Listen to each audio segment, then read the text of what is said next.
Hi, Coach Bob Huggins here at your local Little General store. As I travel this great state, it's nice to know almost everywhere I go, Little General's there to serve me.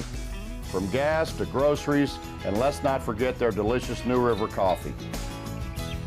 Little General stores have taken convenience to a whole new level.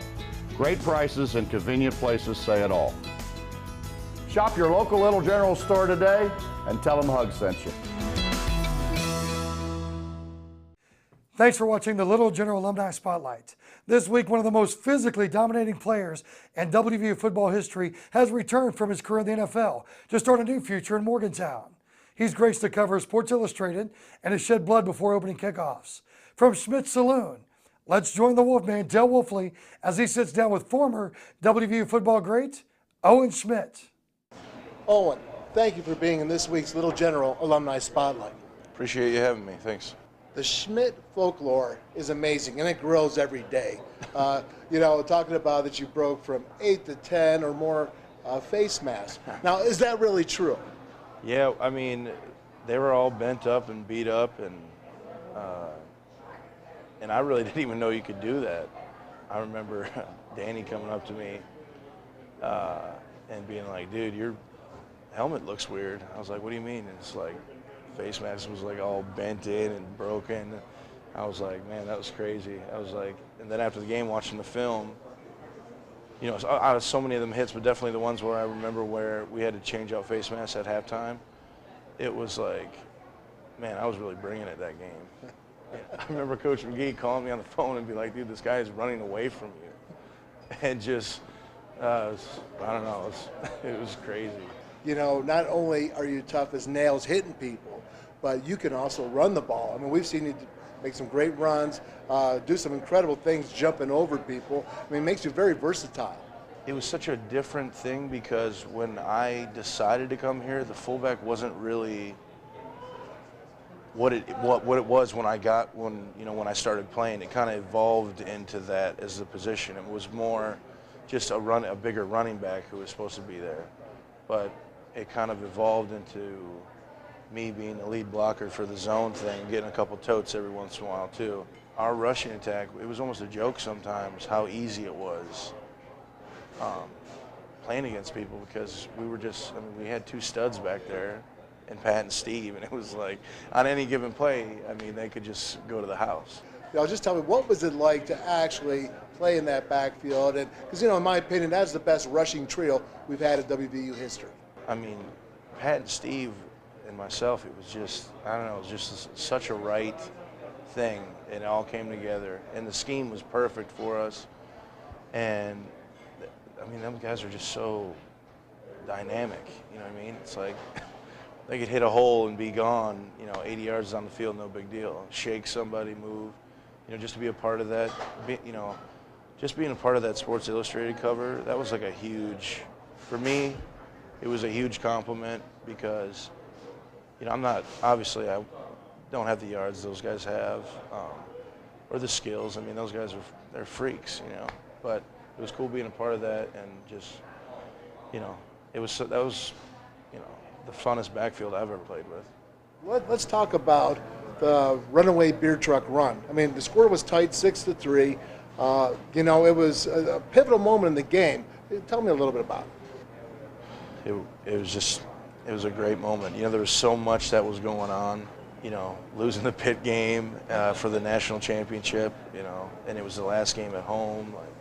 Coach Rod leaves, and it was just, there was a lot of emotions, a lot of overwhelming stuff, and it was just, I was just happy the way it ended because it was a perfect way to end, my career here.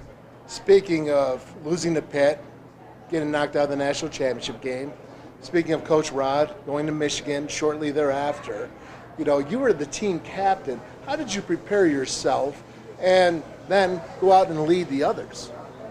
It was hard, You're talking about a guy who's been, leading you. He's your coach, guy you sweat, bleed for.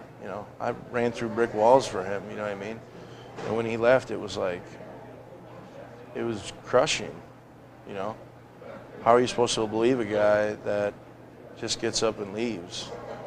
You know, especially after a huge loss like that.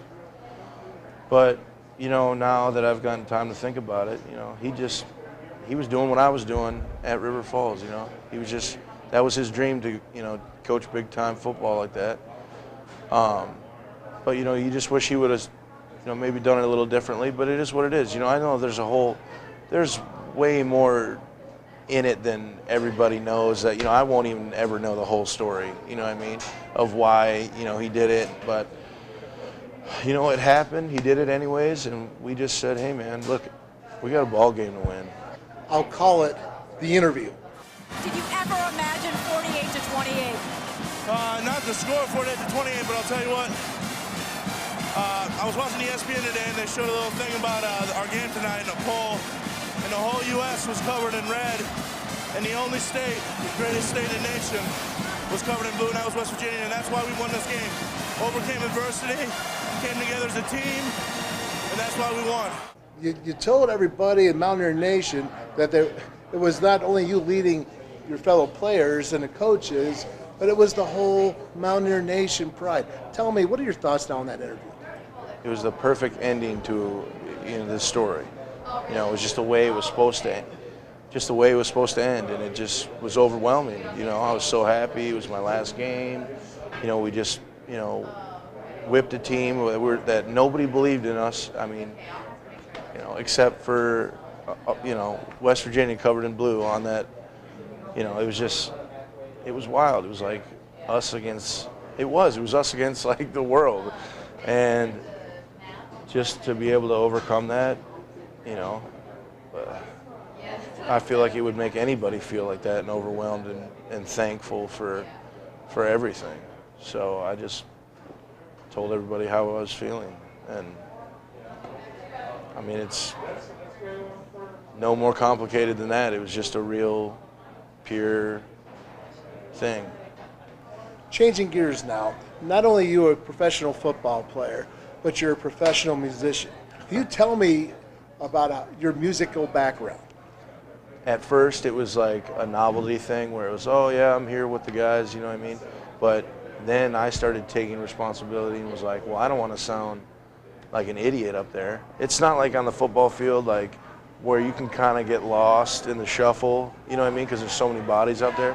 Up there, if you're hitting bad notes, everybody's hearing it, you know? So it can be nerve-wracking, but so rewarding. You know, Sammy Davison and I live together, so we're always jamming and playing. So that's really how it's evolved into what it is. Speaking of Schmitt's Saloon, what are your themes here? What are you trying to accomplish? For right now, it's just I want to get good music here and just kind of bring it back to the area. That's it. You know, a lot of the material, the raw materials that are in here are all reclaimed wood and tin from all over the state. You know, so you get a really good feel-good vibe when you come in here. It's like, it feels like you're at home. Great music, great food, great time with you. Sounds like a successful formula. Yeah. Owen, thank you so much for taking your time. Good Thanks. luck in your adventure here. Appreciate it. Thanks for having me. Make sure you join us again next week for another Little General Alumni Spotlight as we highlight another shining star in the history of West Virginia athletics. As always, let's go Mountaineers.